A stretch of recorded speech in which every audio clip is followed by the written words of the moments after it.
दुनिया में सत्य और परमात्मा के लिए प्यास कम होती जा रही है। सत्य और धर्म के लिए हमारी कामना कम होती जा रही है। यह मैं क्यों कह रहा हूँ? इसलिए कि अगर आपकी धर्म के लिए प्यास हो तो आप किसी धर्म के सदस्य नहीं हो सकते हैं। अगर आपकी धर्म के लिए प्यास हो तो आप हिंदू, जैन, मुसलमान और ईसाई नहीं हो सकते हैं। जिसके भीतर प्यास होगी वह खोज करेगा, साहस करेगा, अनुसंधान करेगा, वह साधना करेगा और सत्य तक पहुंचने के लिए संघर्ष करेगा। किसान सोच लेता है कि जिस जमीन पर हम बीज फेंक रहे हैं उस पर बीज अंकुरित होंगे या नहीं। ऐसे ही मुझे भी लगता है कि जिनसे कह रहा हूँ वे सुन भी सकेंगे या नहीं, उनके भीतर कोई बीज अंकुरित हो सकेगा या नहीं हो सकेगा। जब इस तरह सोचता हूँ तो बहुत निराशा होती है। निराशा इसलिए कि विचार केवल उनके हृदय में बीज बन पाते हैं।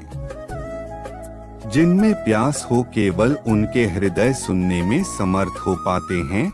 जिनके भीतर गहरी कामना हो, अन्यथा हम सुनते हुए मालूम होते हैं लेकिन सुन नहीं पाते। हमारे हृदय पर विचार जाते हुए मालूम पड़ते हैं लेकिन उनमें कभी अंकुरण नहीं होता है। प्यास के बिना किसी के लिए सुनना संभव नहीं है।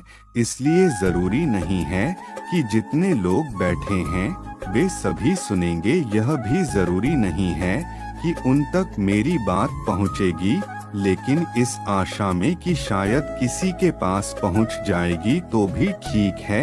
अगर एक के पास भी बात पहुंच जाए तो परिणाम निश्चित होगा। जिनके भीतर प्यास नहीं होती है वे माँ बाप जो विचार दे देते हैं उन्हें स्वीकार कर लेते हैं और उनको ढोते रहते हैं। जिनका धर्म जन्म से निश्चित होता है, जानना चाहिए कि उन्हें धर्म की कोई प्यास नहीं है।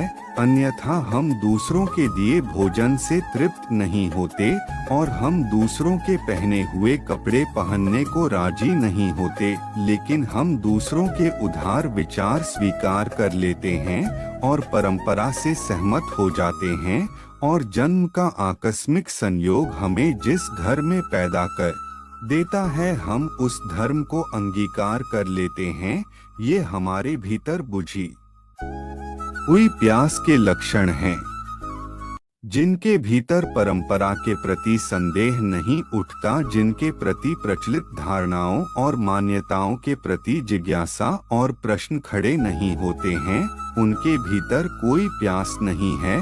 अगर उनके भीतर प्यास हो तो प्यास की अग्नि उन्हें विद्रोह में ले जाएगी। धर्म और सत्य की खोज एक विद्रोह है, वह एसेंशियली रिबेलियस है।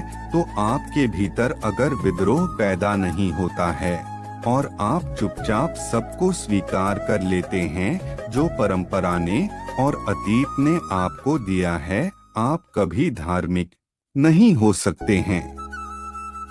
महावीर ने वह स्वीकार नहीं किया जो उन्हें दिया गया था, न बुद्ध ने स्वीकार किया और न क्राइस्ट ने स्वीकार किया। दुनिया में जो भी लोग सत्य को उपलब्ध हुए हैं उन्होंने परंपरा से दिए गए सत्यों को स्वीकार नहीं किया। उन्होंने कहा हम खोजेंगे, हम जानेंगे, हम पहचानेंगे, हम अनुभूति करेंगे तो स्वीकार करेंगे। अनुभूति के पहले जो स्वीकार करने को तैयार है उसकी प्यास झूठी है।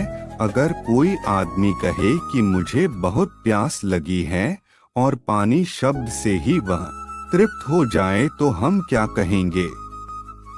दोस्तों, अगर वीडियो पसंद आई हो तो प्लीज वीडियो को लाइक, शेयर करें और चैनल को सब्सक्राइब जरूर करें।